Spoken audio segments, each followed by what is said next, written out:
Chapter 4. We left off, I think Frodo had just left the Shire and met Tom Bombadil in the forest. It was kind of weird. Chapter 4. Observations on the state of degradation to which woman is reduced by various causes. That woman is naturally weak or degraded by a concurrence of circumstances is, I think, clear. But this position I shall simply contrast with a conclusion, which I have frequently heard fall from sensible men in favor of an aristocracy, that the mass of mankind cannot be anything, or the obsequious slaves who patiently allow themselves to be driven forward would feel their own consequence and spurn their chains. I don't think I read that right. That the mass of mankind cannot be anything, or the obsequious slaves who patiently allow themselves to be driven forward would feel their own consequence and spurn their change. Okay. So such an odd way of saying okay. That the mass of mankind cannot be anything, or the obsequious slaves who patiently allow themselves to be driven forward. Okay, so they would realize that they're slaves and be pissed. And not want to be slaves anymore. That makes sense. Men, they further observe, submit everywhere to oppression, when they have only to lift up their heads to throw off the yoke. Yet, instead of asserting their birthright, they quietly lick the dust and say, "Let us eat and drink, for tomorrow we die." Women, I argue from analogy, are degraded by the same propensity to enjoy the present moment, and, at last, despise the freedom which they have not sufficient virtue to struggle to attain. But I must be more explicit. With respect to the culture of the heart, it is unanimously allowed that sex is out of the question, but the line of subordination in the mental powers is never to be passed over. Only absolute in loveliness, the portion of rationality granted to woman, is indeed very scanty. For denying her genius and judgment, it is scarcely possible to divine what remains to characterize intellect. The stamen of immortality, if I may be allowed the phrase, is the perfectibility of human reason.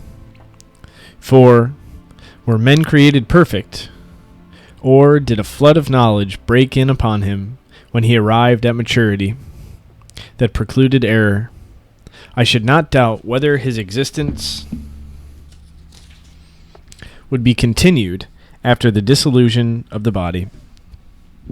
But in the present state of things, every difficulty in morals that escapes from human discussion and equally baffles the investigation of profound thinking and the lightning glance of genius is an argument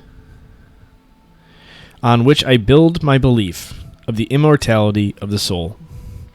Reason is, consequentially, the simple power of improvement, or, more properly speaking, of discerning truth.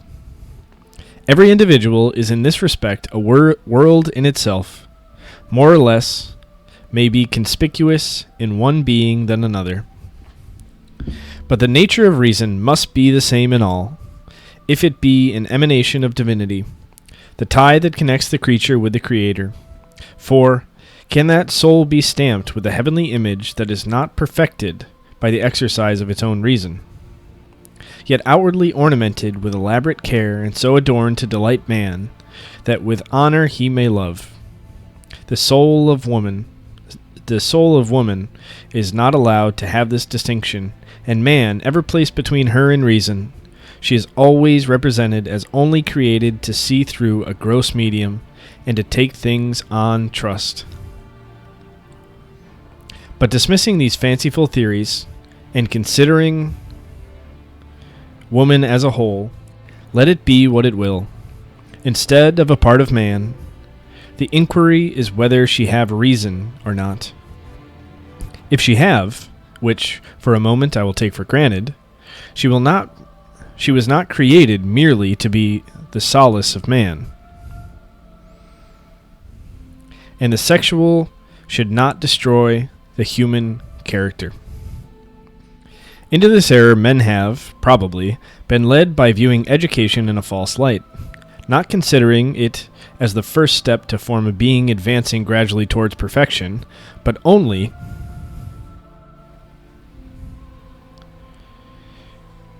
as a preparation for life. On this sensual error, for I must call it so, has the false system of female manners been reared. Birdie, please. Cat. There's a cat. Rubbing on the microphone. Birdie. Okay. Just lay down. Just lay down.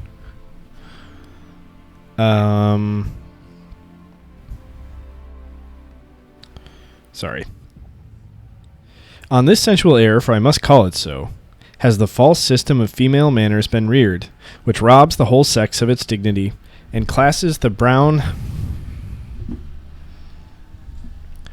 and fair with the smiling flowers that only adorn the land.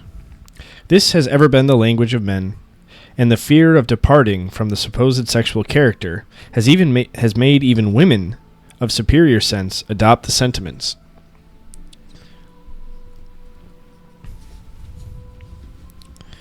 Thus understanding, strictly speaking, has been denied to women. An instinct, sublimated into wit and cunning for the purposes of life, has been substituted in its stead. The power of generalizing ideas, of drawing comprehensive conclusions from individual observations, is the only acquirement for an immortal being that really deserves the name of knowledge. Sorry, adjusting the mic, sorry. Merely to observe without endeavoring to account for anything may, in a very incomplete manner, serve as the common sense of life. But where is the store laid up that is to clothe the soul when it leaves the body? This power has not only been denied to women, but writers have insisted that it is inconsistent, with a few exceptions, with their sexual character. Let men prove this, and I shall grant that only exists for man. I must, however, previously remark that the power of generalizing ideas, to any great extent, is not very common amongst men or women.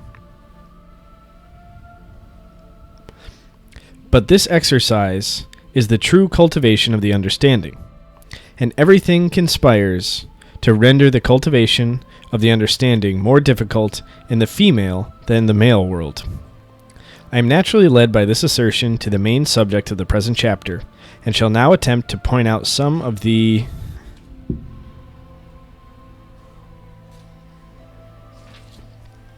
causes that degrade the sex, and prevent women from generalizing their observations.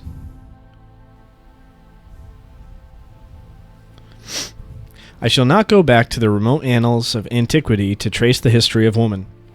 It is sufficient to allow that she has always been either a slave or a despot, and to remark that each of these situations equally retards the progress of reason. The grand source of female folly and vice has ever appeared to me to arise from narrowness of mind. The very constitution of civil governments has put almost insuperable obstacles in the way to prevent the cultivation of the female understanding. Yet virtue can be built on no other foundation. The same obstacles are thrown in the way of the rich, and the same consequences ensue. Necessity has been proverbially termed the mother of invention. The aphorism may be extended to virtue. It is an acquirement, and an acquirement to which pleasure must be sacrificed. And who sacrifices pleasure when it is within the grasp, whose mind has not been opened and strengthened by adversity, or the pursuit of knowledge goaded on by necessity? Happy is it when people have the cares of life to struggle with, for these struggles prevent their becoming a prey to enervating vices, merely from idleness. But if from their birth men and women be placed in a torrid zone, With the meridian sun of pleasure darting directly upon them, how can they sufficiently brace their minds to discharge the duties of life, or even to relish the affections that carry them out of themselves? But if from their birth men and women be placed in a torrid zone, with the meridian sun of pleasure darting directly upon them, how can they be sufficiently brace their minds? I mean, this was what I would argue a lot of the capital class is trying to do to most people today, a la the Brave New World. Anyway, pleasure is the business of woman's life, according to the present modification of society, and while it continues to be so, little can be expected from such weak beings, inheriting in a lineal descent from the first fair defect in nature, the sovereignty of beauty. They have, to maintain their power, resigned the natural rights, which the exercise of reason might have procured them, and chosen rather to be short-lived queens than labor to obtain the sober pleasures that arise from equality. Exalted by their inferiority, this sounds like a contradiction. They constantly demand homage as women, though experience should teach them that the men who pride themselves upon paying this arbitrary, insolent respect to the sex with the most scrupulous exactness are the most inclined to tyrannize over and despise the very weakness they cherish.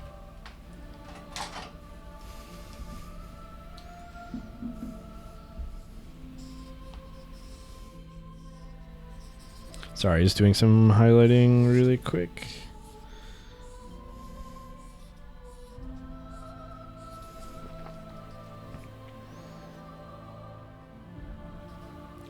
Often do they repeat Mr. Hume's sentiments.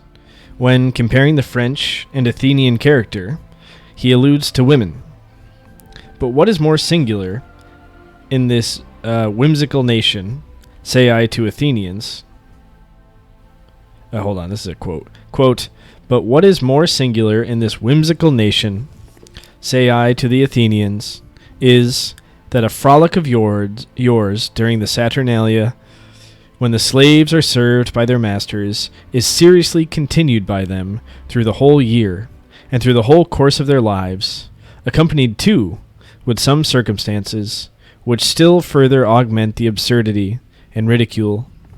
Your sport only elevates for a few days those whom fortune has thrown down, and whom she too in sport may really elevate for ever above you. But this nation gravely exalts those whom nature has subjected to them, and whose inferiority and infirmities are absolutely incurable.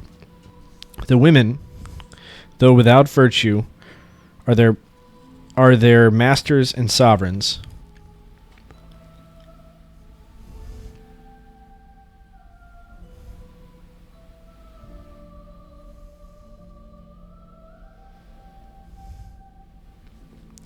Ah, why do women, I write with affectionate solicitude, condescend to receive a degree of attention and respect from strangers, different from what reciprocation of civility which the dictates of humanity and the politeness of civilization authorize between man and man?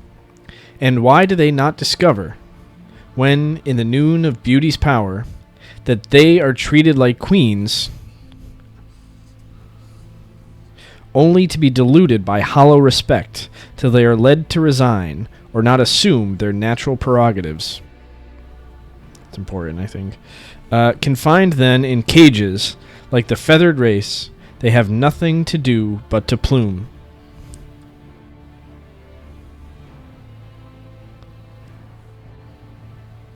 But to plume themselves, and stalk with mock majesty from perch to perch. It is true they are provided with food and raiment, for which they neither toil nor spin, but health, liberty, and virtue are given in exchange. But where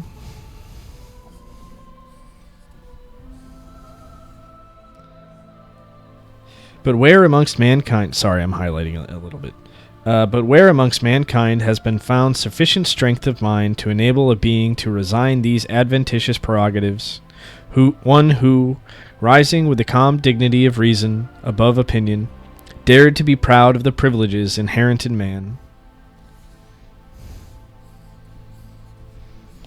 And it is vain to expect, whilst hereditary power chokes the affections and nips reason in the bud. The passions of men have thus placed women on thrones. Until mankind become more reasonable, it is to be feared that women will avail themselves of the power which they attain with the least exertion, and which is the most indisputable.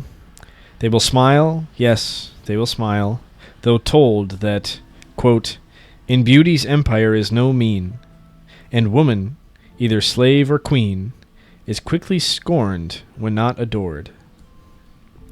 But the adoration comes first, and the scorn is not anticipated.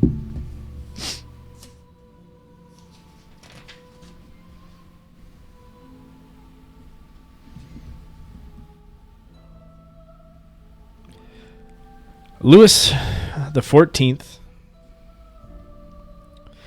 in particular, spread factitious manners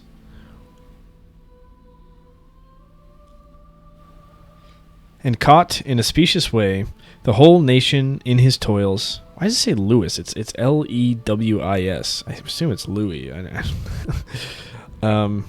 Is that like ironic, or I don't know. For establishing an artful chain of despotism, he made, in the interest of the people at large, individually to respect his station and support his power. And women, whom he flattered by a puerile attention to the whole sex, obtained in his reign that prince-like distinction so fatal to reason and virtue. A king is always a king, and a woman is always a woman.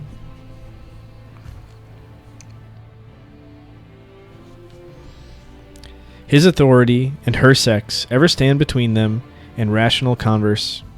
With a lover, I grant, she should be so, and her sensibility will naturally lead her to endeavor to excite emotion, not to gratify her vanity, but her heart.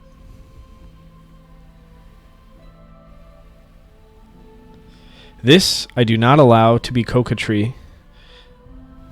It is the artless impulse of nature. I only exclaim against the sexual desire of conquest when the heart is out of the question. This desire is not confined to women. I have endeavored, says Lord Chesterfield, to gain the hearts of 20 women whose persons I would not have given a fig for.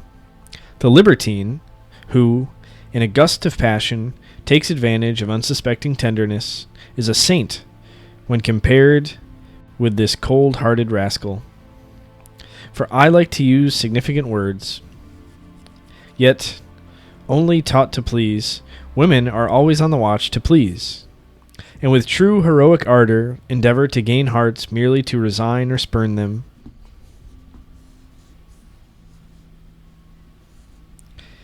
And when the victory is decided and conspicuous, I must descend into the minutiae of the subject. Sorry, I felt a sneeze coming on. It's not gonna happen. Maybe. It's gone. I lament that women are systematically degraded by receiving the trivial attentions which men think it manly to pay the sex, when in fact they are insultingly supporting their own superiority. Preach, like the hell yeah. It is not condescension to bow to an inferior. It is not condescension to bow to an inferior. So ludicrous, in fact, these ceremonies appear to me, that I scarcely am able to govern my muscles when I see a man start with eager and serious solicitude to lift a handkerchief or shut a door, when the lady could have done it herself, had she only moved a pace or two.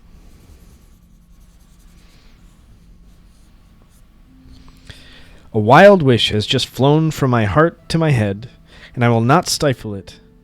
though it may excite a horse laugh. I do earnestly wish to see the distinction of sex confounded in society,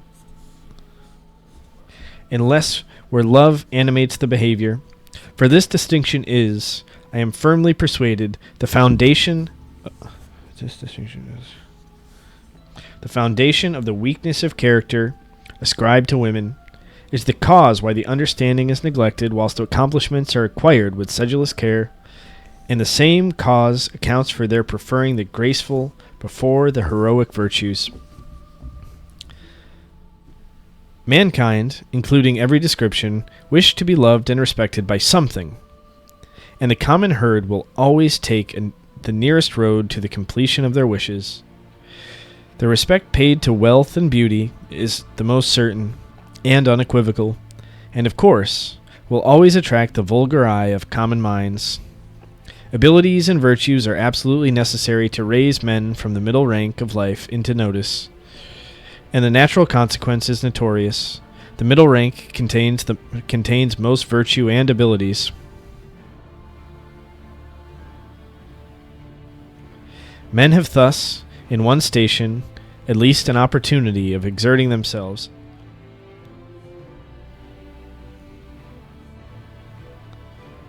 Men have thus, in one station, at least an opportunity of exerting themselves with dignity, and of rising by the exertions which really improve a rational creature. But the whole female sex are, till their character is formed, in the same condition as the rich. For they are born, I now speak of a state of civilization, with certain sexual privileges, and whilst they are gratuitously granted them,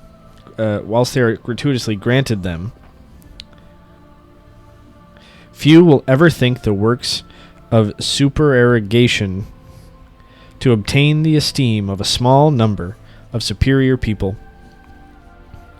When do we hear of women who, starting out of obscurity, boldly claim respect on account of their great abilities or daring virtues? Where are they to be found? To be observed, to be attended to be taken notice of with sympathy, complacency, and approbation are all the advantages which they seek. True, my male readers will probably exclaim, but let them, before they draw any conclusion, recollect that this was not written originally as descriptive of women, but of the rich.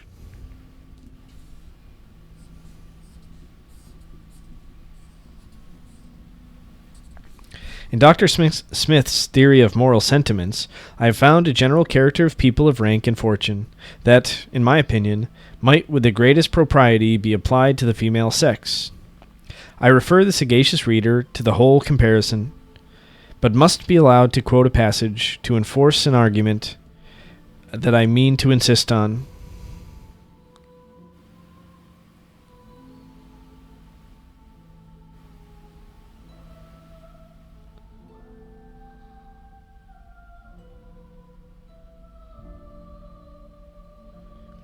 As the one most conclusive against sexual character. For if, excepting warriors, no great men of any denomination have ever appeared amongst the nobility, may it not be fairly inferred that their local situations swallowed up the man and produced a character similar to that of women, who are localized, if I may be allowed the word, by the rank they are placed in, by courtesy.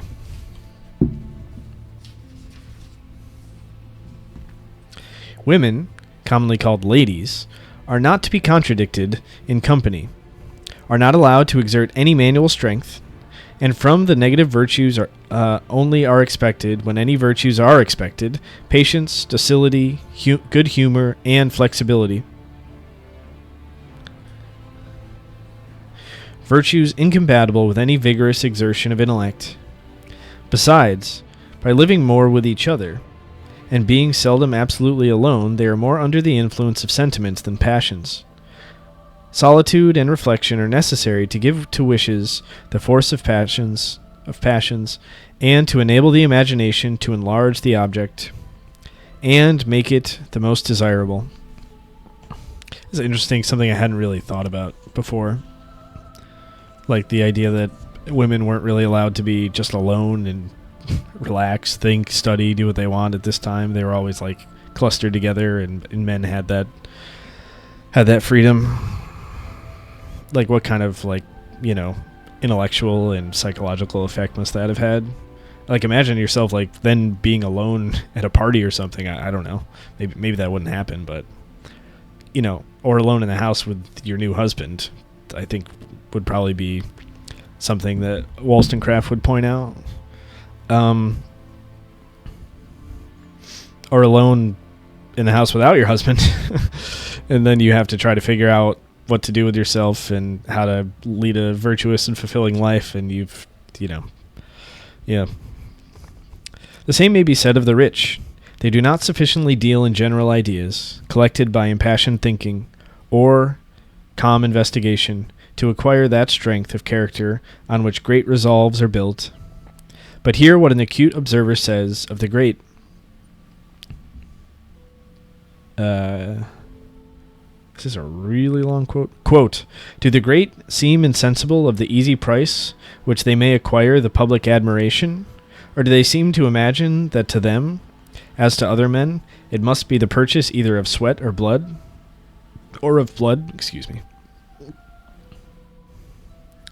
By what important accomplishments is the young nobleman instructed to support the dignity of his rank, and to render himself worthy of that superiority over his fellow citizens, to which the virtue of his ancestors had raised them? Is it by knowledge, by industry, by patience, by self-denial, or by virtue of any kind? As all his words, as all his motions are attended to, he learns an habitual regard to every circumstance of ordinary behavior, and studies to perform all those small duties with the most exact propriety.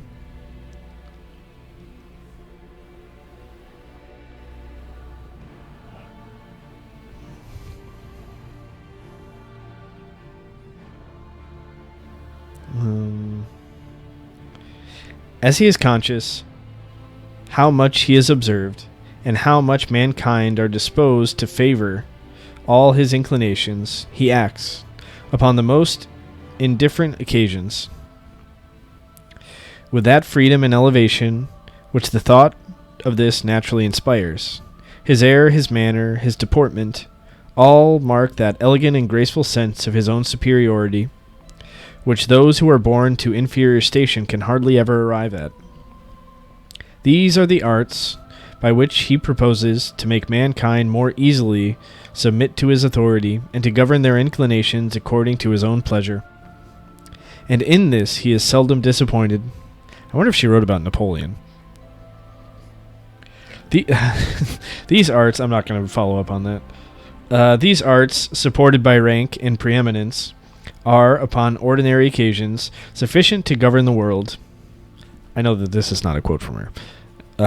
Still, Louis XIV, during the greater part of his reign, was regarded not only in France, but over all Europe, as the most perfect model of a great prince. But what were the talents and virtues by which he acquired this great reputation? Was it by the scrupulous and inflexible justice of all his undertakings, by the immense dangers and difficulties with which they were attended, or by the unwearied and unrelenting application with which he pursued them? Was it by his extensive knowledge, by his exquisite judgment, or by his heroic valor? It was by none of these qualities, but he was, first of all, the most powerful prince in Europe, and consequently held the highest rank among kings. And then, says his historian, he surpassed all his courtiers in the gracefulness of his shape, and the majestic beauty of his features.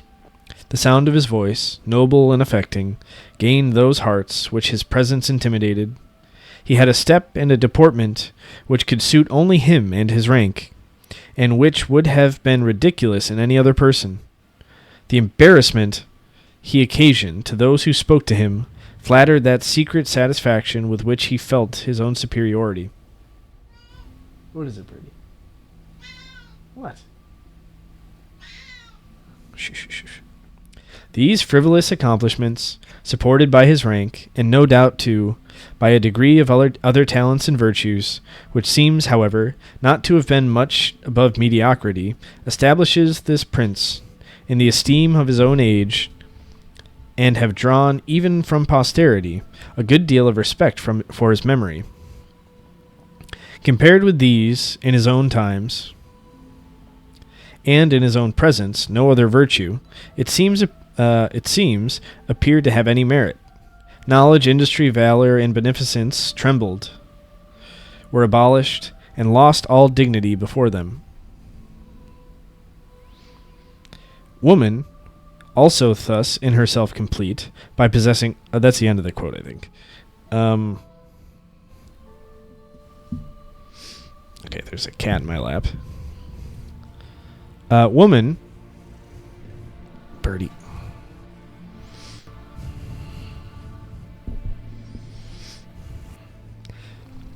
Okay, cat, stop. Woman... in herself complete, by possessing all these frivolous accomplishments, so changes the nature of things. Quote, that what she wills to do or say seems wisest, virtuousest, discreetest, best. All higher knowledge in her presence falls, degraded. Wisdom in discourse with her loses discountenanced, and, like folly, shows authority and reason on her weight.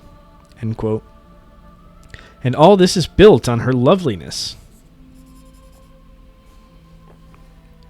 In the middle rank of life, to continue the comparison, men in their youth are prepared for professions, and marriage is not considered as the grand feature of their lives, whilst women, on the contrary, have no other scheme to sharpen their faculties.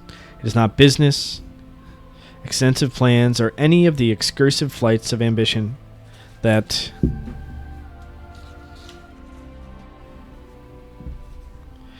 engross their attention. No, their thoughts are now employed in rearing such noble structures. To rise in the world and have the liberty of running from pleasure to pleasure, they must marry advantageously, and to this object their time is sacrificed, and their persons often legally prostituted. Okay, pretty. A man, when he enters any profession, has his eyes steadily fixed on some future advantage, and the mind gains great strength by having all its efforts directed to one point. And full of his business, pleasure is considered as mere relaxation.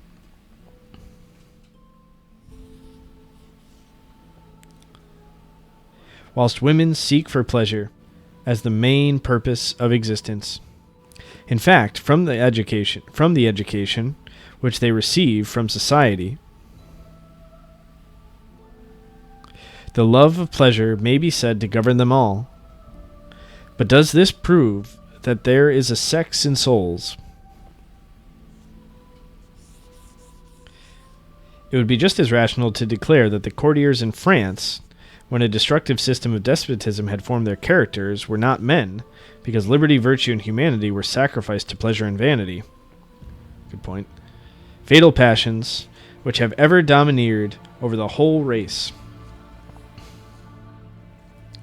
The same love of pleasure, fostered by the whole tendency of their education, gives a trifling turn to the conduct of women in most circumstances. For instance, they are ever anxious about secondary things, and on the watch for adventures instead of being occupied by duties. A man, when he undertakes a journey, has, in general, the end in view. A woman thinks more of the incidental occurrences.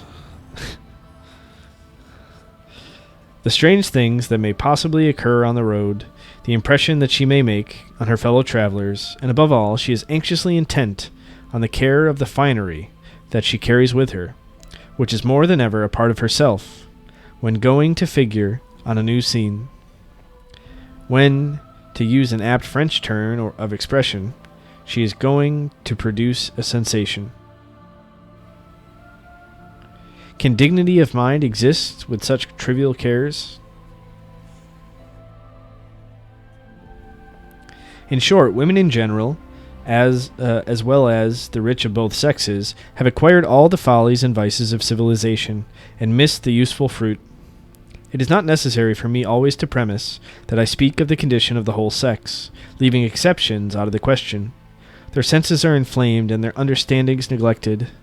Consequently, they become the prey of their senses, delicately termed sensibility, and are blown about by every momentary gust of feeling.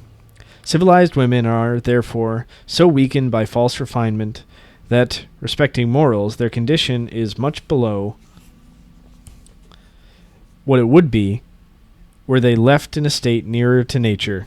Rousseau. Ever restless and anxious, their over-exercised sensibilities not only renders them uncomfortable themselves, but troublesome, to use a soft phrase, to others. All their thoughts turn on things calculated to excite emotion and feeling when they should reason.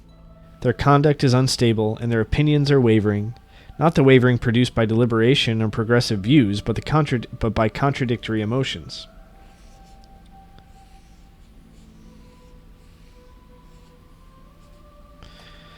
By fits and starts, they are warm in many pursuits, yet this warmth, never concentrated into perseverance, soon exhausts itself, exhaled by its own heat, or meeting with some other fleeting passion, to which reason has never given any specific gravity, neutrality ensues.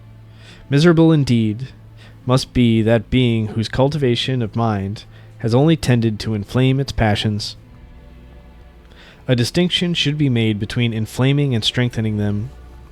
The passions thus pampered, whilst the judgment is left unformed, what can be expected to ensue? Undoubtedly a mixture of madness and folly.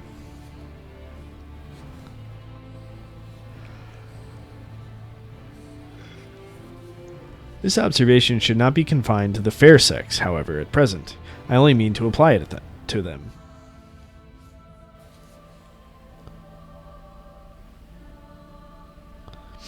Novels, music, poetry, and gallantry all tend to make women the creatures of sensation.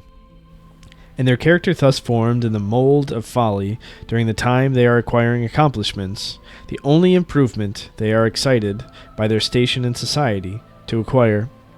This overstretched sensibility naturally relaxes the other powers of the mind, and prevents intellect from attaining that sovereignty which it ought to attain to render a rational creature useful to others, and content with its own station, for the exercise of the understanding, as life advances, is the only method pointed out by nature to calm the passions.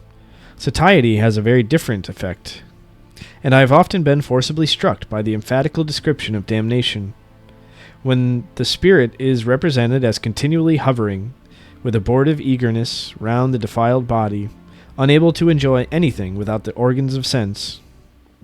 Yet, to their senses, are women made slaves, because it is by their sensibility that they obtain present power.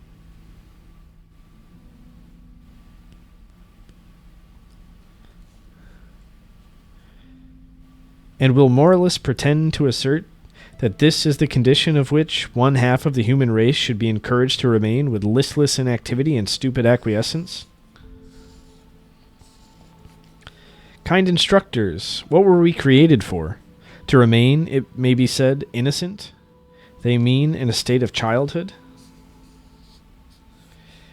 We might as well never have been... Sorry, there's a cat on me and I'm trying to turn the page. Born. Could have guessed that, maybe.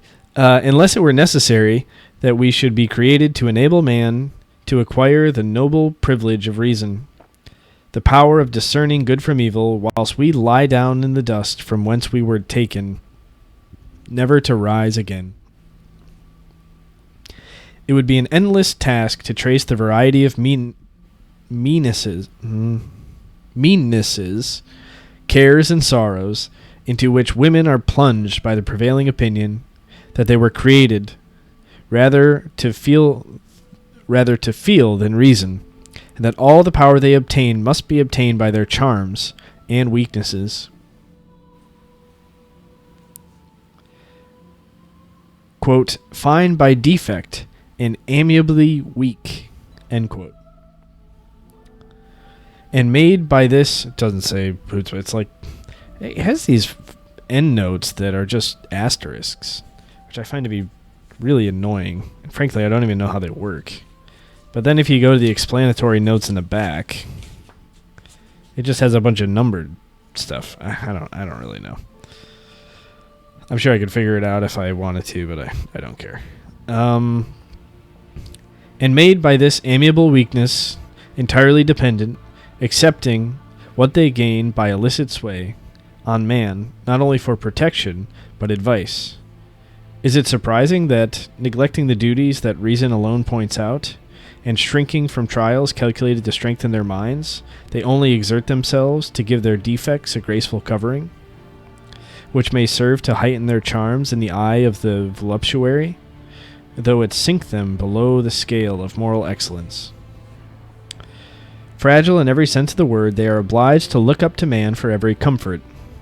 In the most trifling dangers, they click to their support, with parasitical tenacity, piteously demanding succor, and their natural protector extends his arm, or lifts up his voice, to guard the lovely trembler.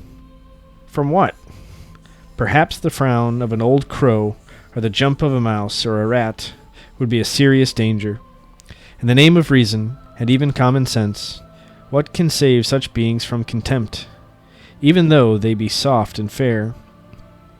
These fears, when not affected, may produce some pretty attitudes, but they shew a degree of imbecility which degrades a rational creature in a way women are not aware of, for love and esteem are very distinct things. I am fully persuaded that we should hear of none of these infantine airs, if girls were allowed to take sufficient exercise, and not confined to close rooms, till their muscles are relaxed and their powers of digestion destroyed. To carry the remark still further, if fear in girls, instead of being cherished, perhaps created, were treated in the same manner as cowardice in boys, we should quickly see women with more dignified aspects. It is true, they cannot then with equal propriety be termed the sweet flowers that smile upon the walk of man, but they would be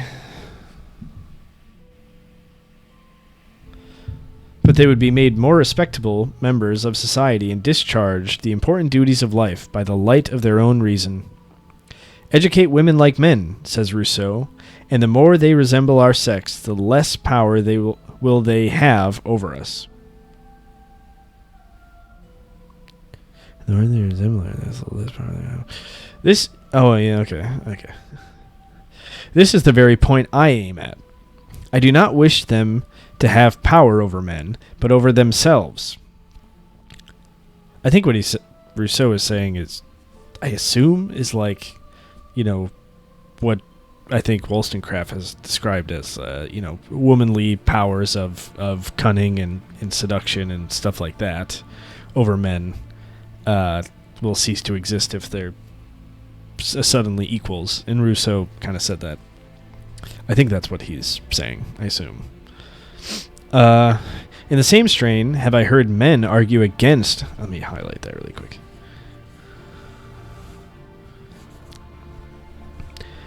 In the same strain, have I heard men argue against instructing the poor, for many are the forms that aristocracy assumes. Teach them to read and write, say they, and you take them out of the station. Assign them by nature. An eloquent Frenchman has answered them. I will borrow his sentiments.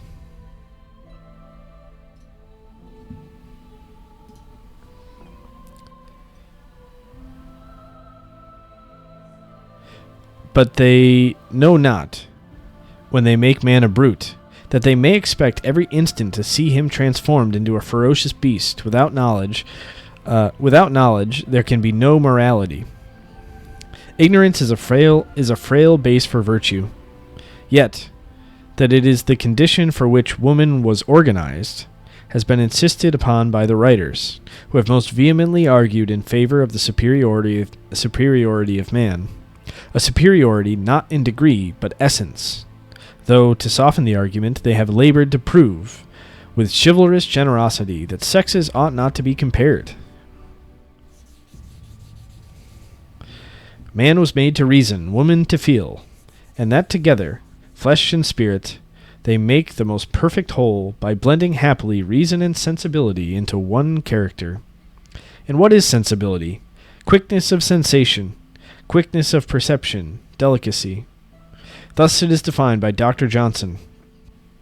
And the definition gives me no other idea than a most exquisitely polished instinct. I discern not a trace of the image of God in either sensation or matter. Refined 70 times 7, they are still material. Intellect dwells not there, nor will fire ever make lead gold. I come round to my old argument.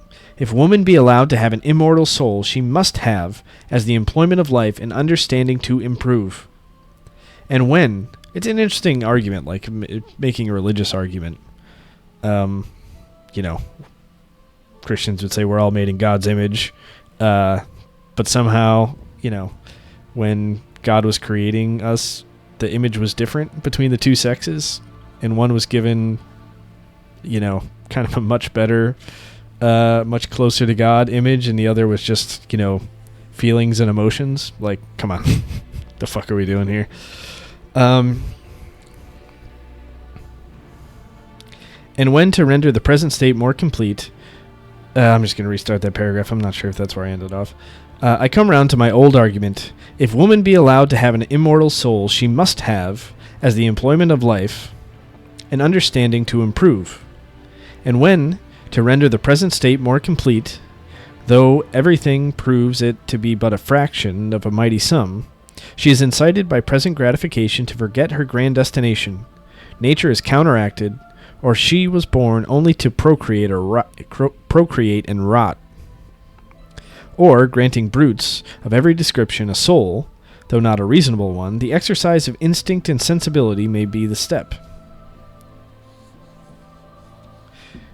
which they are to take in this life towards the attainment of reason in the next, so that through all eternity they will lag behind man, who why we cannot tell, had the power given him of attaining reason in the first mode of existence.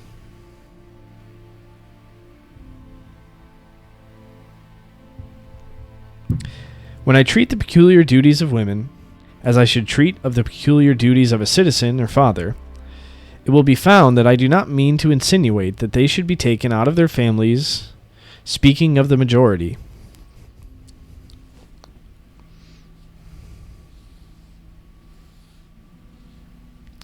He that have wife and children, says Lord Bacon, hath given hostages to fortune. And they are impediments to great enterprises, either of virtue or mischief. Certainly the best works and of greatest merit for the public have proceeded from the unmarried or childless men. I say the same of women, but the welfare of society is not built on extraordinary exertions, and were it more reasonably organized, there would be still less need of great abilities and heroic virtues.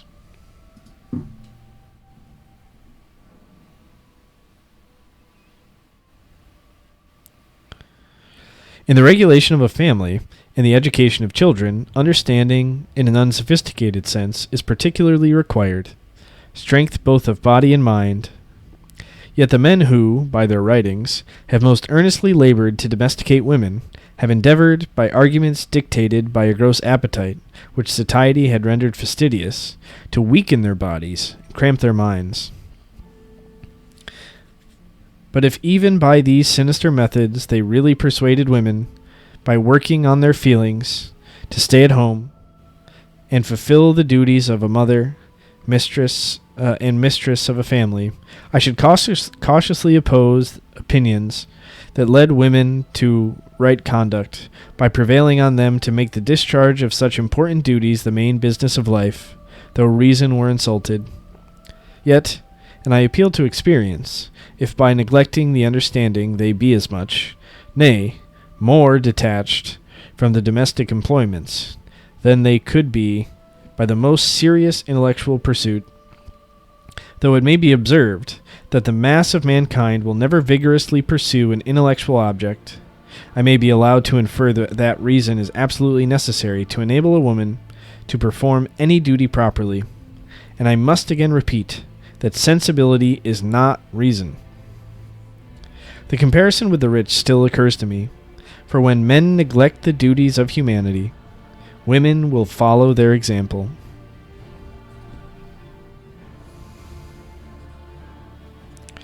A common stream hurries them both along with thoughtless celerity. Riches and honors prevent a man from enlarging his understanding, and enervate all his powers by reversing the order of nature, which has ever made true pleasure and reward the reward of labor. Pleasure, enervating pleasure, is, likewise, within women's reach, without earning it. But till hereditary possessions are spread abroad, how can we expect men to be proud of virtue?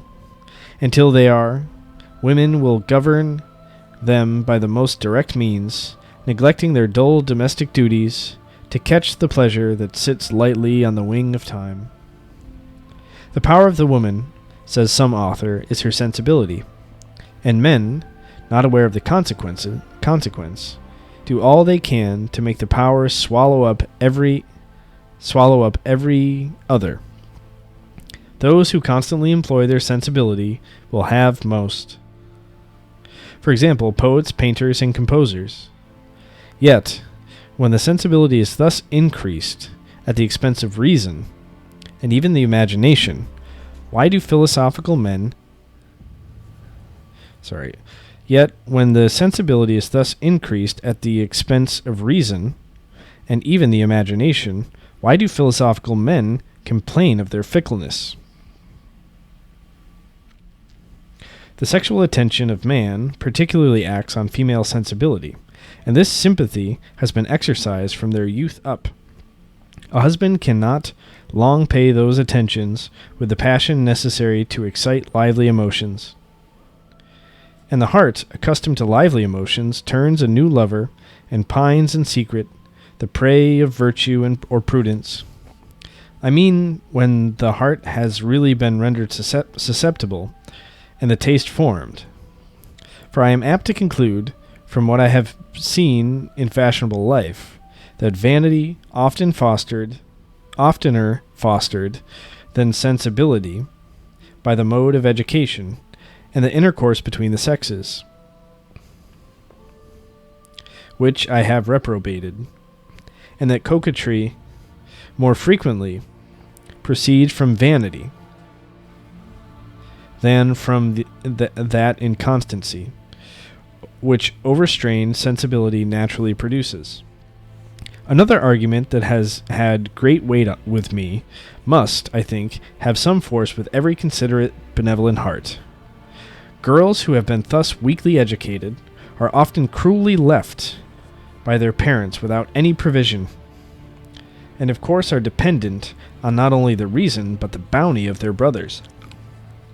These brothers are to view the fairest These brothers are to view the fairest side of the equation, good sort of men, and give us a favor. What children of the same parents had an equal right to.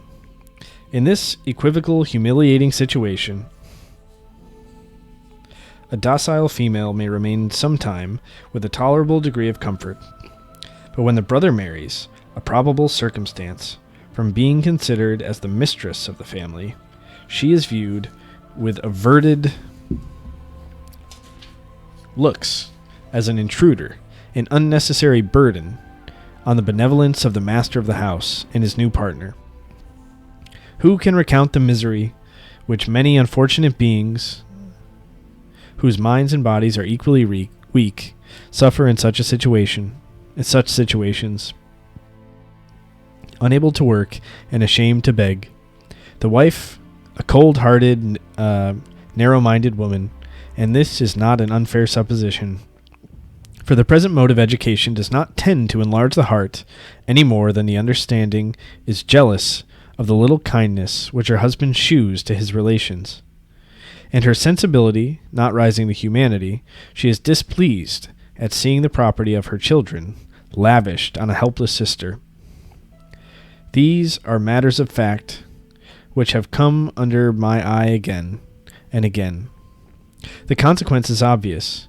The wife has recourse to cunning to undermine the habitual affection, which she is afraid openly to oppose, and neither tears nor caresses are spared till the spy is worked out of her home, and thrown on the world, unprepared for its difficulties, or sent as a great effort of generosity, or from some regard to propriety, with a small stipend to an uncultivated mind, and an uncultivated mind into joyless solitude.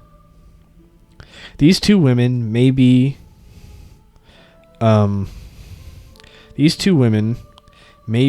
much upon a par with respect to reason and humanity.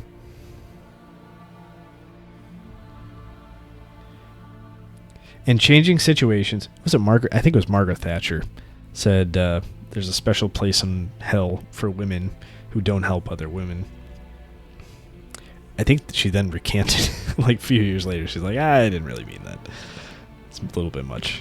When conservatives kind of swung back and were like, oh, no, we don't like powerful women. Anyway. These two women may be much upon a par with respect to reason and humanity, and changing situations, might have acted just the same selfish part. But had they been differently educated, the case would also have been very different. The wife would not have had the sensibility of which self is the center, and reason might have taught her not to expect and not even be flattered by the affection of her husband if it led him to violate prior duties. She would wish not to love him merely because he loved her, but on account of his virtues. And the sister might have been able to struggle for herself instead of eating the bitter bread of dependence. I am, indeed, persuaded that the heart as well as the understanding is opened by cultivation, and by, which may not appear so clear, strengthening the organs. I am not now talking of momentary flashes of sensibility, but of affections, and perhaps, in the education of both sexes, the most difficult task is to adjust instruction as to narrow the understanding, whilst the heart is warmed by the generous juices of spring, just raised by the electric fermentation of the season, nor to dry up the feelings by employing the mind in investigations remote from life.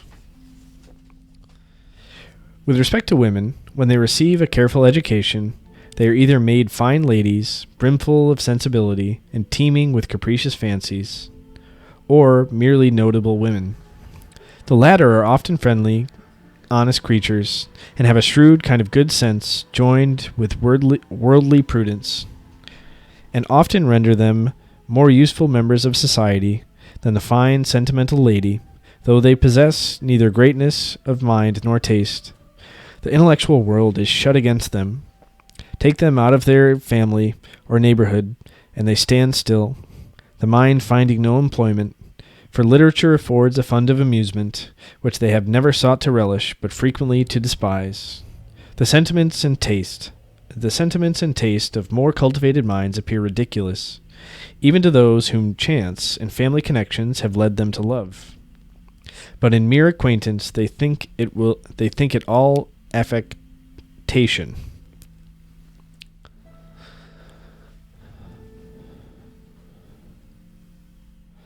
A man of sense can only love such a woman on account of her sex, and respect her because she is a trusty servant. He lets her, to preserve his own peace, scold the servants, and go to church in clothes made of the very, very best materials. A man of her own size, of understanding, would probably not agree so well with her, for he might wish to encroach on her prerogative, and manage some domestic concerns himself. Yet women, whose minds are not enlarged by cultivation, or the natural selfishness of sensibility expanded by reflection, are very unfit to manage a family. For, by an undue stretch of power, they are always tyrannizing to support a superiority that only rests on the arbitrary distinction of fortune. The evil is sometimes more serious, and domestics are deprived of innocent indulgences and made to work beyond their strength in order to enable the notable woman to keep a better table and outshine her neighbors in finery and parade. If she attended to her children, it is, in general, to dress them in a costly manner, and whether this attention arise from vanity or fondness, it is equally pernicious. Besides, how many women of this description pass their days, or at least their evenings, discontentedly? Their husbands acknowledge that they are good managers and chaste wives, but leave home to seek for a more agreeable, may I be allowed to use a significant French word, piquant, yes you may, society. And the patient drudge who fulfills her task, like a blind horse in a mill, is defrauded of her just reward from the wages due to her. For the wages due to her are the caresses of her husband, and women who have so few resources in themselves do not very patiently bear this privation of a natural right. A fine lady, on the contrary, who has been taught to look down with contempt on the vulgar employments of life, though she has only been incited to acquire accomplishments that rise a degree above sense. For even corporeal accomplishments cannot be acquired with any degree of precision unless the understanding has been strengthened by exercise. Without a foundation of principles, taste is superficial.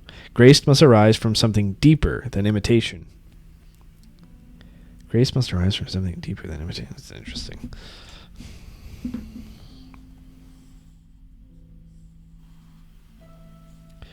The imagination, however, is heated, and the feelings rendered fastidious, and not sophisticated, or a counterpoise of judgment is not acquired, when the heart still remains artless, though it becomes too tender.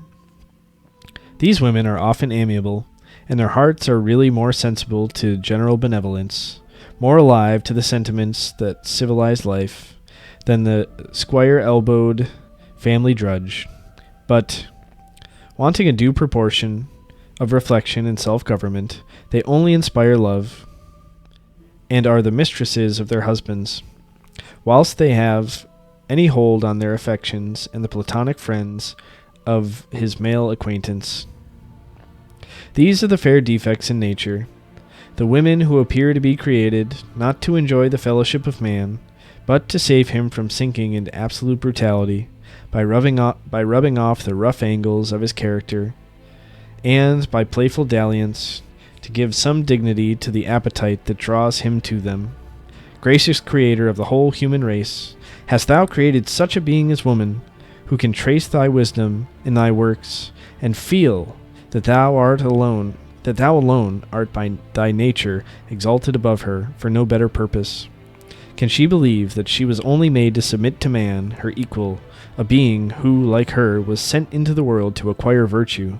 Can she consent to be occupied merely to please him, merely to adorn the earth, when her soul is capable of rising to thee? And can she rest supinely, dependent on man for reason, when she ought to mount with him the arduous steeps of knowledge? Yet, if love be the supreme good, let women be only educated to inspire it, and let every charm be polished to intoxicate the senses.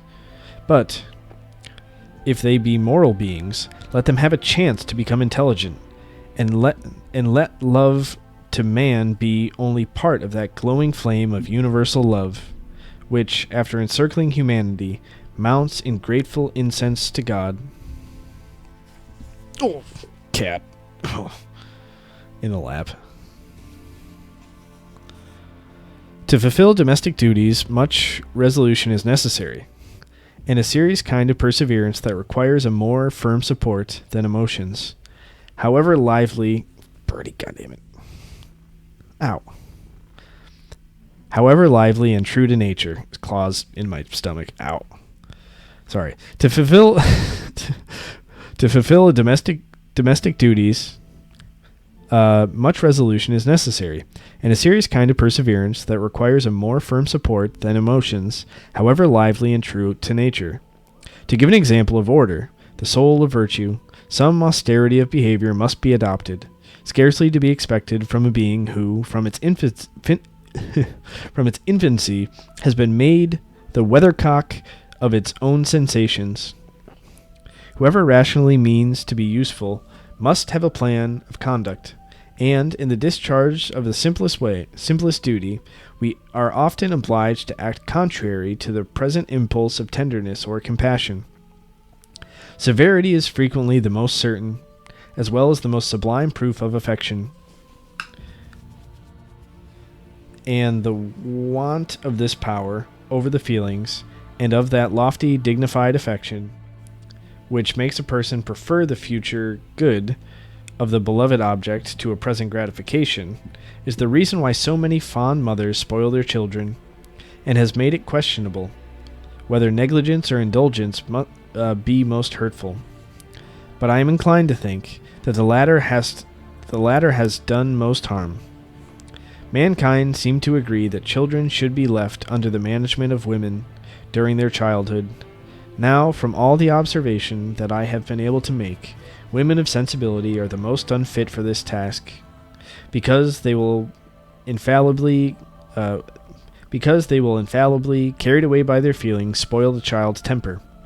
The management of the temper, the first... Oh, birdie. Oh.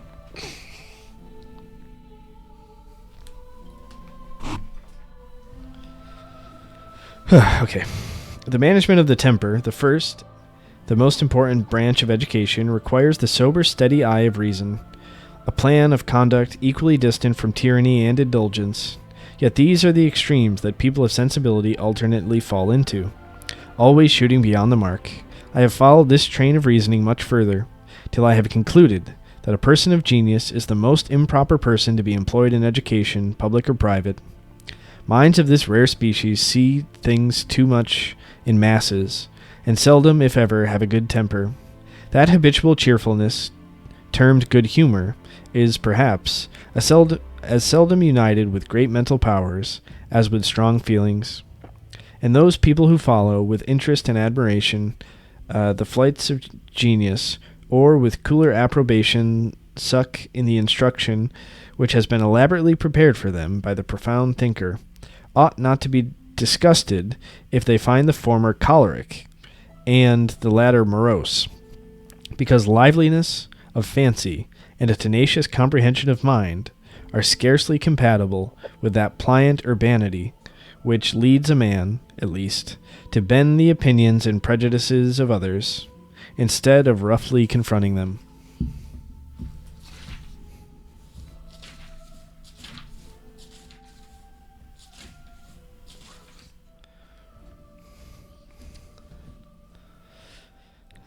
But, treating of education or manners, minds of a superior class are not to be considered.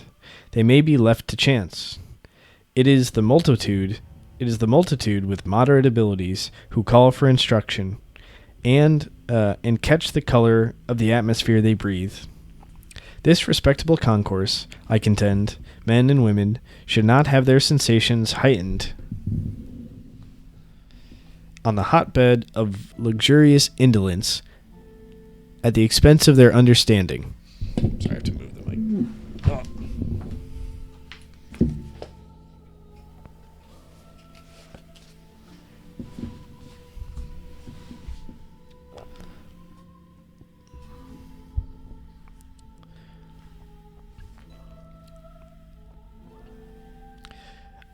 For unless there be a ballast of understanding, they will never become either virtuous or free. An aristocracy founded on propriety or sterling talents will ever sweep before it, the alternately timid and ferocious slaves of feelings. Of feeling. Numberless are the arguments, to take another view of the subject, brought forward with a shew of reason, because supposed to be deduced from nature, that men have used morally and physically to degrade the sex. I must notice a few. The female understanding has often been spoken of with contempt, as arriving sooner at maturity than the male. I shall not answer this argument by alluding to the early proofs of reason, as well as genius, in Cowley, Milton, and Pope, but only appeal to the experience to decide whether young men, who are early introduced into company, and examples now abound, do not acquire the same precocity. So notorious is the fact that the bare mentioning of it must bring before people who at all mix in the world the idea of a number of swaggering apes of men, whose understandings are narrowed by being brought into the society of men when they ought to have been spinning a top or twirling a hoop.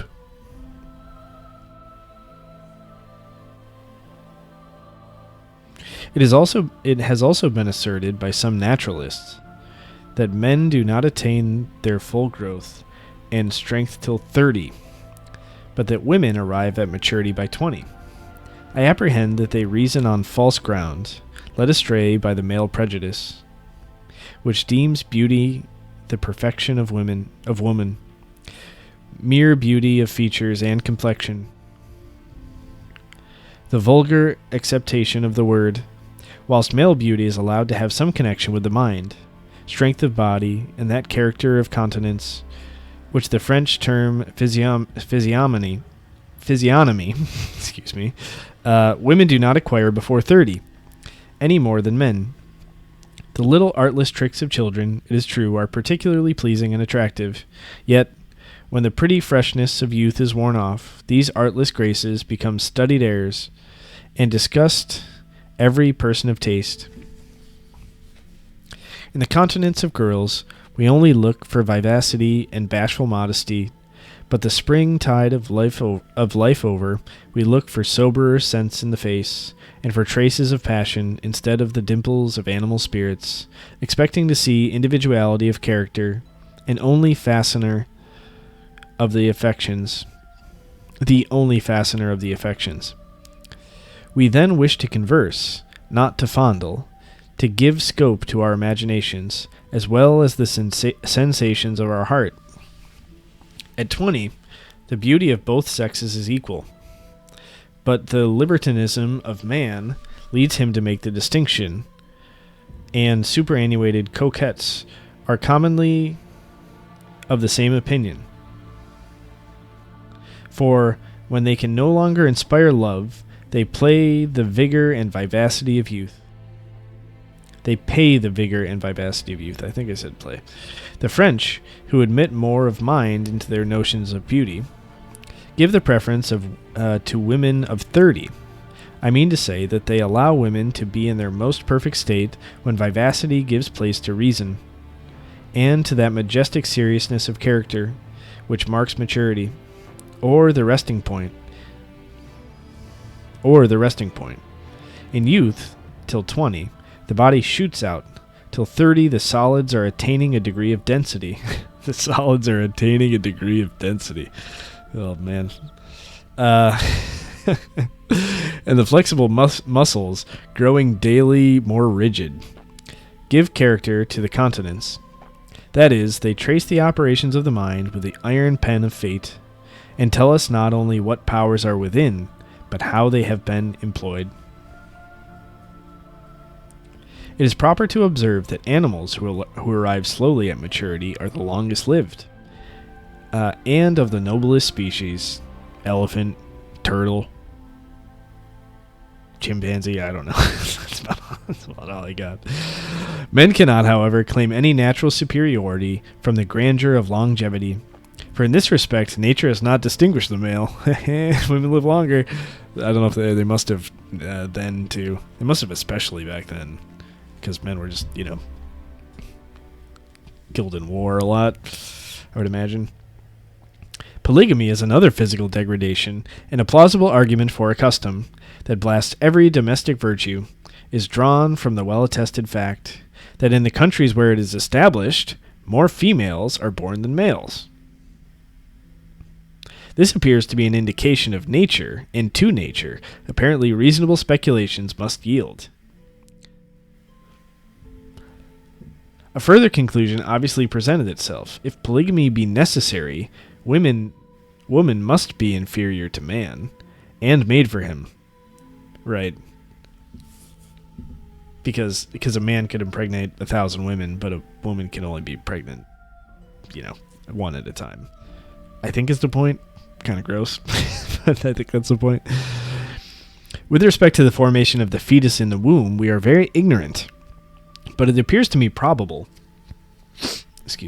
that an accidental physical cause may account for this phenomenon, and prove it not to be a law of nature. I have met with some pertinent observations on the subject in Forster's account of the Isles of the South Sea. Fascinating.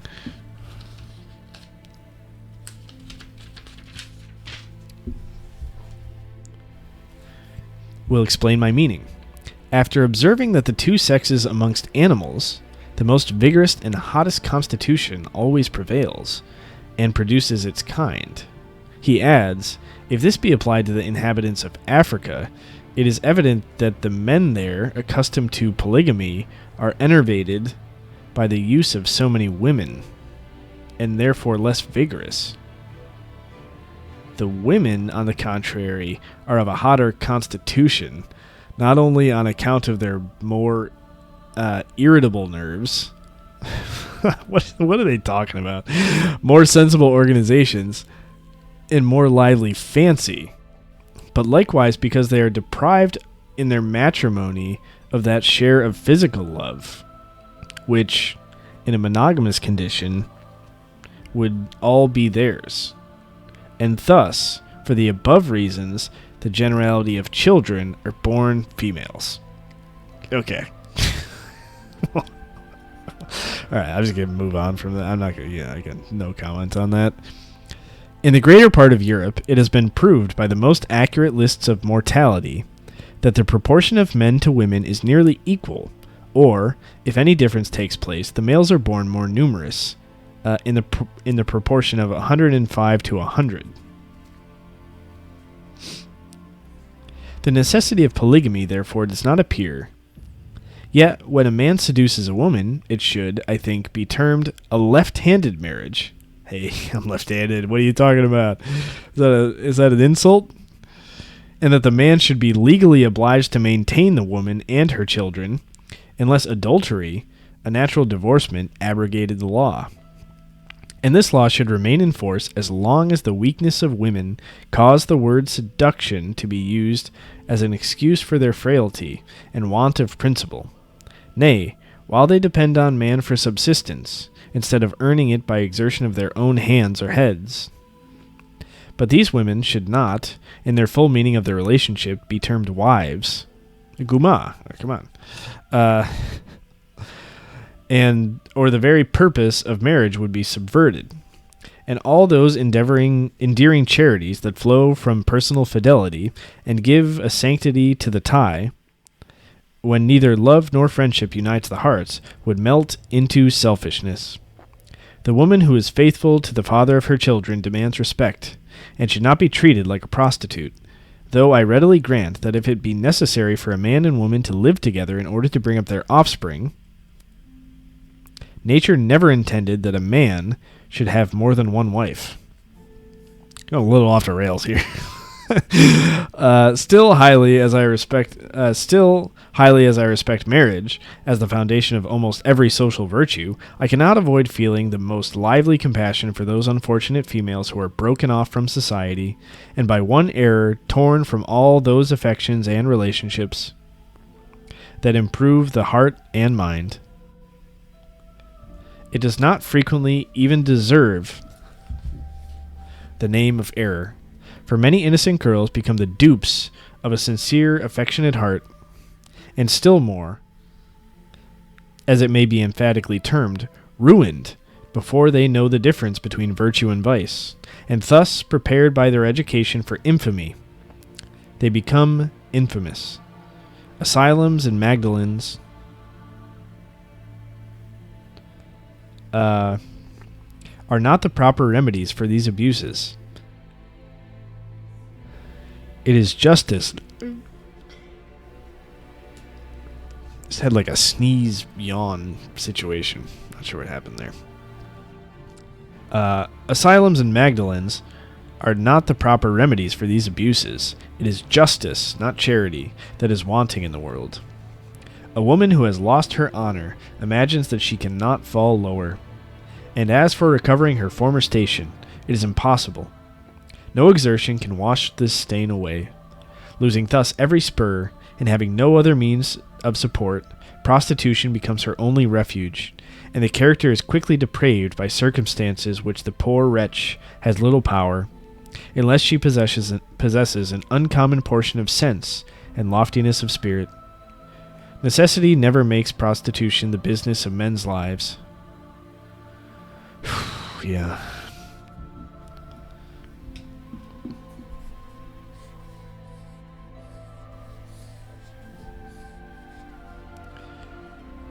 Though numberless are the women who are thus rendered systematically vicious. This, however, arises in great degree from the state of idleness in which women are educated, who are always taught to look up to man for a maintenance, and to consider their persons as the proper return for his exertions to support them. Meretricious errors and the whole science of wantonness have then a more powerful stimulus than either appetite or vanity, and this remark gives force to the prevailing opinion that with chastity all is lost that is respectable in woman. Her character depends on the observance of one virtue, though the only passion fostered in her heart is love. Nay, the honor of a woman is not made even to depend on her will. When Richardson makes Clarissa tell Lovelace that I've never read Clarissa. It's like 700 pages or something and boring. That he had robbed her of her honor. He must have had strange notions of honor and virtue, for miserable beyond all names of misery is the condition of a being who could be degraded without its own consent. This excess of strictness I have heard vindicated as a salutary error. I shall answer in the words of Leibniz. Errors are often useful, but it is common to remedy other errors. Errors are often useful, but it's commonly to remedy other errors. Okay, took me a second. Leibniz, you smarty pants. Okay. Most of the evils of life arise from a desire of present enjoyment that outruns itself. The obedience required of women in the marriage state comes under this description. The mind naturally weakened by depending on authority never exerts its own powers, and the obedient wife is thus rendered a weak, indolent mother, or supposing that this is not always the consequence, a future state of existence is scarcely taken into the reckoning when only negative virtues are cultivated. For in treating of morals, particularly when women are alluded to, writers have too often considered virtue in a very limited sense, and made the foundation of it solely worldly utility.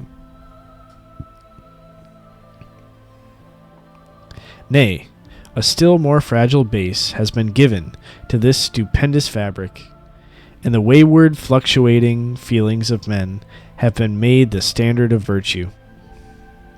The wayward fluctuating feelings of men have been made the standard of virtue. Yeah. Yes, virtue as well as religion has been subjected to the decisions of taste.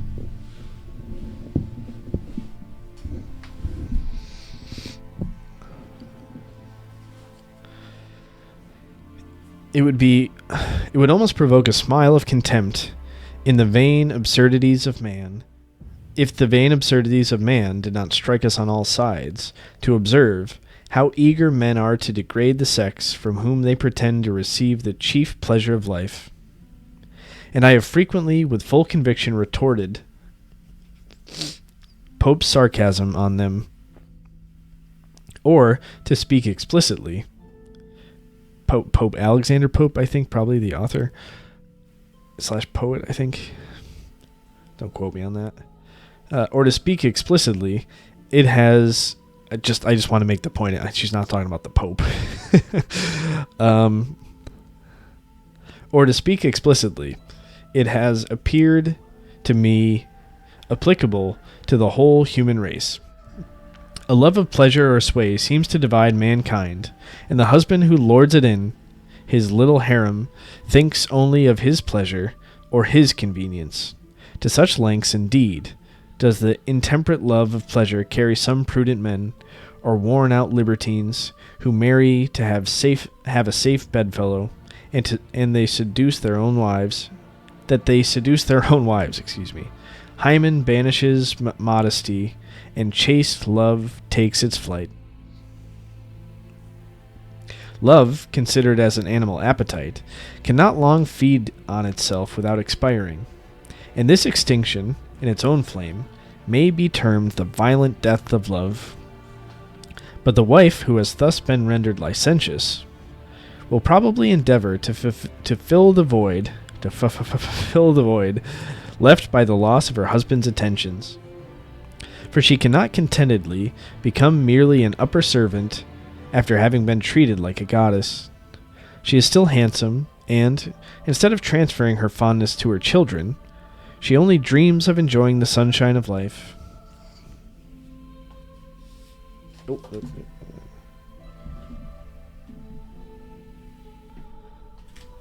Sorry, my screen just flickered, so I thought my recording software might have gone down.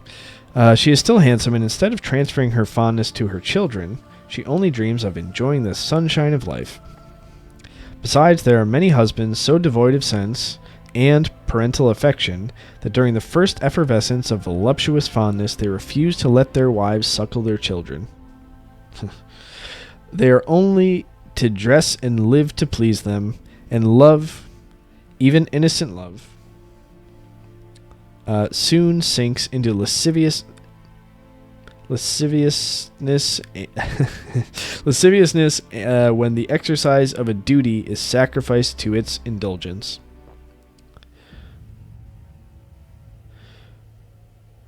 Personal attachment is a very happy foundation for friendship. Yet, when even two virtuous young people marry, it would, perhaps, be happy if some circumstances checked their passion, if the recollection of some prior attachment or disappointed affection made it on one side, at least, rather a match founded on esteem. In that case, they would look beyond the present moment and try to render the whole of life respectable by forming a plan to regulate a friendship which only death ought to dissolve. Friendship is a serious affection, the most sublime of all affections, because it is founded on principle and cemented by time. The very reverse may be said of love. In a great degree, love and friendship cannot subsist in the same bosom. Even when inspired by different objects, they weaken or destroy each other.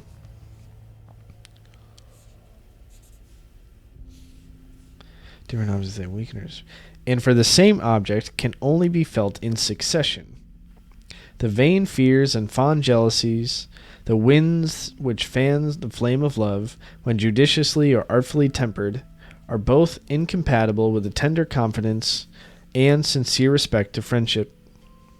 Love, such as the glowing pen of genius has traced, exists not on earth, or only resides in those exalted, fervid imaginations that have sketched such dangerous pictures, dangerous because they not only afford a plausible excuse to a voluptuary who disguises sheer sensuality under a sentimental veil, but as they spread affection and take from the dignity of virtue. Virtue, as the very word imports, should have an appearance of seriousness, and if not of austerity. And to endeavor to trick her out in the garb of pleasure, because the epithet has been used as another name for beauty, is to exalt her on quicksand, a most insidious attempt to hasten her fall by apparent respect. Virtue and pleasure are not, in fact, so nearly allied in this life as some eloquent writers have labored to prove.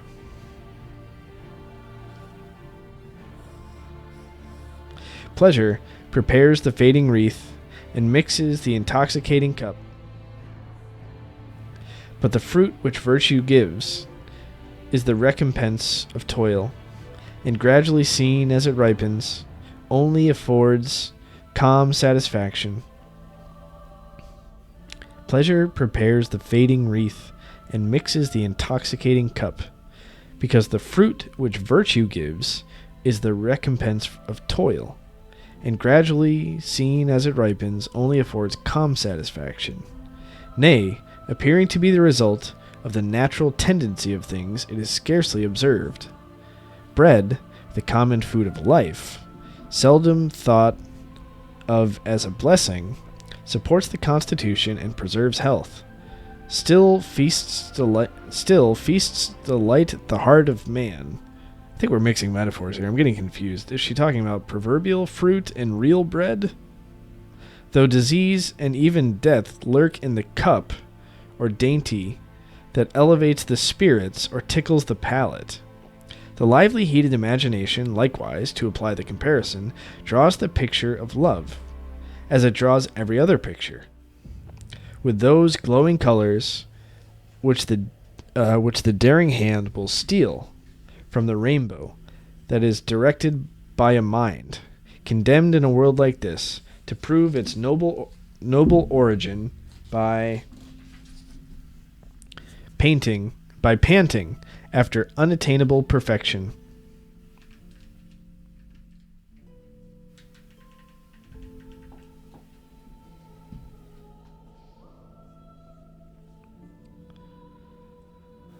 Ever pursuing what it acknowledges to be a fleeting dream, an imagination of this vigorous cast can give existence to insubstantial forms, and stability to the shadowy reveries in which the mind naturally falls into when realities are found vapid.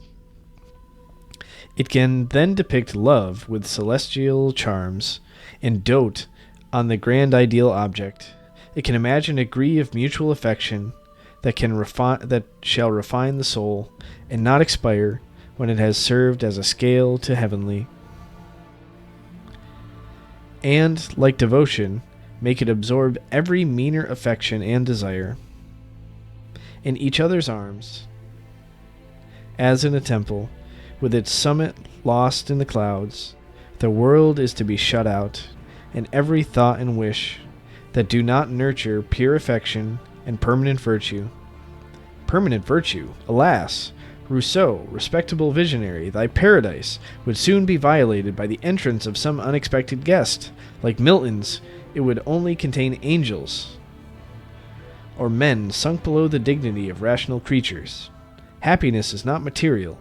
It cannot be seen or felt. Yet the eager pursuit of the good, which every one shapes to his own fancy, proclaims man the lord of this lower world, and to be an intelligential creature who is not to receive but acquire happiness. They therefore who complain of the delusions of passion do not recollect that they are exclaiming against the strong proof of the immortality of the soul, but leaving superior minds to correct themselves. Hold on. What? Permanent virtue, alas, Rousseau, respectable visionary, thy paradise would soon be violated by the entrance of some unexpected guest. Like Milton's, it would only contain angels or men sunk below the dignity of rational creatures. Happiness is not material. It cannot be seen or felt. Yet the eager pursuit of the good, which everyone shapes to his own fancy, proclaims man the lord of this lower world. Okay. And to be an intelligential creature who is not to receive but acquire happiness. They, therefore, who complain of the delusions of passion do not recollect that they are exclaiming against a strong proof of the immortality of the soul.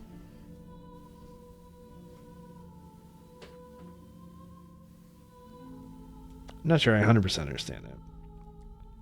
The delusions of they therefore who complain of the delusions of passion.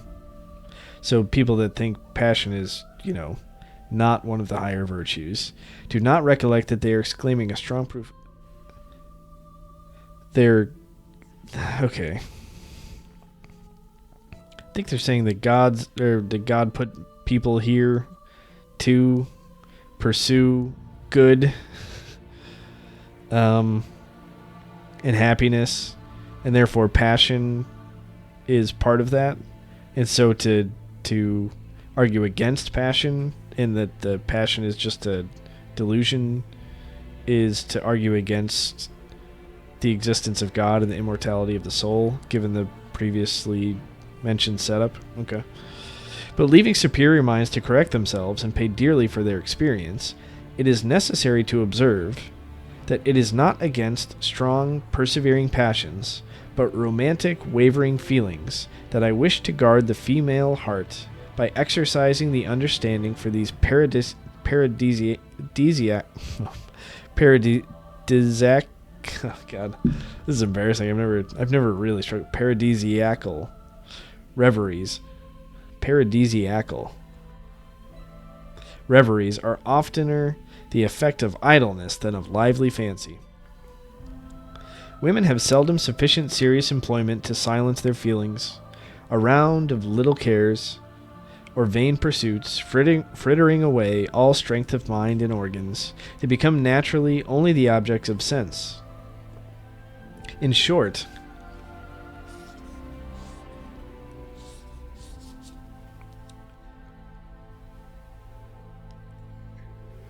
the whole tenor of female education, the education of society, tends to render the best disposed romantic and inconstant, and the remainder vain and mean.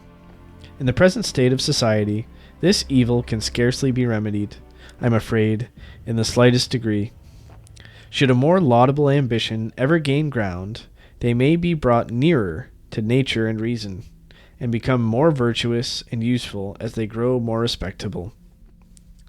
But I will venture to assert that their reason will never acquire sufficient strength to enable it to regulate their conduct, whilst the making an appearance in the world is the first wish of the majority of mankind. To this weak wish, the natural affections and the most useful virtues are sacrificed. Girls marry to better themselves, to borrow a significant vulgar phrase, and have such perfect power over their hearts as not to permit themselves to fall in love till a man with a superior fortune offers. On this subject I mean to enlarge in a future chapter.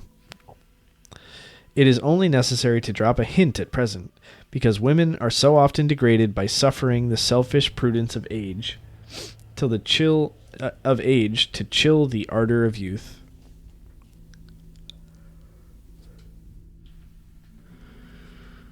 From the same source flows an opinion that young girls ought to dedicate a great part of their time to needlework.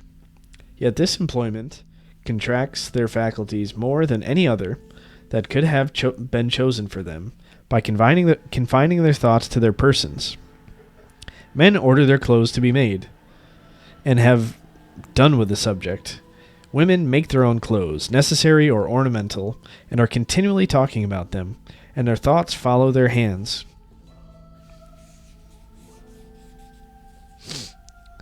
It is not indeed the making of necessaries that weakens the mind, but the frippery of dress. For when a woman in the lower rank of life makes her husband's and children's clothes, she does her duty. This is her part of the family business. But when women work only to dress better than they could otherwise afford, it is worse than sheer loss of time. To render the poor virtuous, they must be employed. And women in the middle rank of life did they not ape the fashions of the nobility without catching their ease, might employ them, whilst they themselves managed their families, instructed their children, and exercised their own minds. Gardening, experimental philosophy, and literature would afford them subjects to think of, and matter for conversation, that in some degree would exercise their understandings. The conversation of Frenchwomen, who are not so rigidly nailed to their chairs to twist lappets and not ribbons, is frequently superficial, but I contend that it is not half so insipid as that of those English women, whose time is spent in making caps, bonnets, and the whole mischief of trimmings, not to mention shopping, bargain hunting, etc. And it is the decent, prudent women who are most degraded by these practices, for their motive is simply vanity. The wanton who exercise their taste. The wanton who exercises her taste to render her passion alluring has something more in view. These observations all branch out of a general one, which I have before made, and which cannot be too often insisted upon. For speaking of men, women, or professions, it will be found that the employment of thoughts shapes the character both generally and individually. The thoughts of women ever hover round their persons, and it is surprising that their persons are reckoned most valuable. And is it surprising that their persons are reckoned most valuable? Yet some degree of liberty of mind is necessary even to form the person. And this may be one reason why some gentle wives have so few attractions beside that of sex. Add to this sedentary employments render the majority of women sickly, and false notions of female excellence make them proud of this delicacy, though it be another fetter, that by calling the attention continually to the body, cramps the activity of the mind. Women of quality seldom do any of the manual part of their dress. Consequently, only their taste is exercised, but they acquire by thinking less of the finery that when the business of their toilet is over. That ease which seldom appears in the deportment of women who dress merely for the sake of dressing. In fact, the observation with respect to the middle rank, the one which talents thrive best, extends not to women. For those of the superior class, by catching at least a smattering of literature and conversing more with men on general topics, acquire more knowledge than the women who ape their fashions and faults without sharing their advantages. With respect to virtue, to use the word in a comprehensive sense, I have seen most in low life. Many poor women maintain their children by sweat of their brow, and keep together families that the vices of the fathers would have scattered abroad. But gentle women are too indolent to be actively virtuous.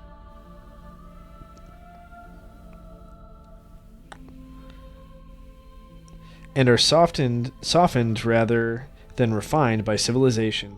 Indeed, the good sense which I have met with among the poor women who have had few advantages of education, and yet have acted heroically, strongly confirmed me in the opinion that trifling employments have rendered woman a trifler. Trifling employments have rendered woman a trifler. Okay. Man, taking her body, the mind is left to rust. So that while physical love enervates man, as being his favorite recreation, he will endeavor to enslave woman. And who can tell how many generations may be necessary to give vigor to the virtue and talents of the freed posterity of abject slaves? In tracing the causes that, in my opinion, have degraded woman, I have confined my observations to such as universally act upon the morals and manners of the whole sex, and to me it appears clear that they all spring from want of understanding. Whether this arise from a physical or accidental weakness of faculty, time alone can determine, for I shall not lay any great stress on the example of a few women, who, from having received a masculine education, have acquired a courage and resolution. I only contend that the men who have been placed in similar situations have acquired a similar character. I speak of bodies of men, and that men of genius and talent have started out of a class in which women have never yet been placed. So that's the end of chapter 4. Next is chapter 5. Animadversions on some of the writers who have rendered women objects of pity, bordering on contempt. It's a pretty long chapter. It's got a few sections, though, it looks like, so maybe I'll just read section at a time.